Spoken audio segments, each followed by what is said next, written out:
इतना अरूज पाया इस शेख कामिल ने कि वक्त का बादशाह भी मुरीद हो गया। सुल्तान शमसुद्दीन तमश मुरीद था, दिल्ली का बादशाह भी मुरीद था, अजमेर का बादशाह ख्वाजा मोइनुद्दीन साहब का मुरीद नहीं हुआ, ना पाकपतन का बादशाह बाबा फरीद का मुरीद हुआ, लेकिन ख्वाजा कुतुब साहब को अल्लाह ने ये अजमत भी दी। ये शान है ना, अगरचे सदका सारा ख्वाजा मोइनुद्दीन के कदमों का ही था, लेकिन दिल्ली का बादशाह मुरीद हुआ और इतना आला मुरीद हुआ कि जब ख्वाजा कुतुबुद्दीन साहब का विसाल हुआ तो 3 शर्तें लगाई थी। फरमाया मेरा जनाजा वो पढ़ाए, जब से तौबा किया फिर उसका सीने बद हराम के लिए ना खुला हो, और जब से तौबा किया फिर लुकमा हराम उसके गले से ना गुजरा हो, और जब से तौबा किया फिर कभी नमाज तहज्जुद भी कज़ा। बड़े बड़े सूफी मेरी तरह के गर्दन झुका के खड़े हो गए। 7वीं साहब से दिल्ली का बादशाह निकल आया, कहने लगा पीरा सारी जिंदगी मैंने पर्दादारी से इबादत की थी, तू जाती दफा मुझे बेनकाब कर गया है।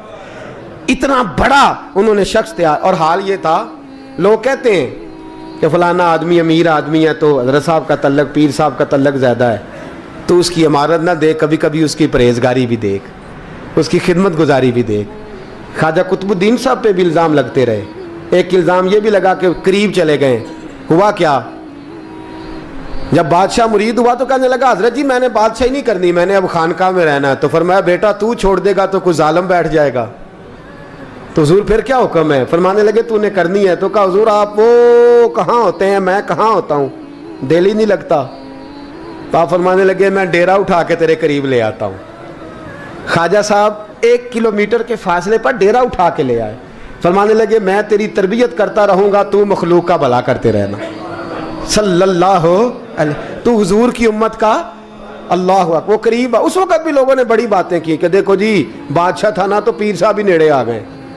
लोग देखते नहीं कि असल बात क्या है।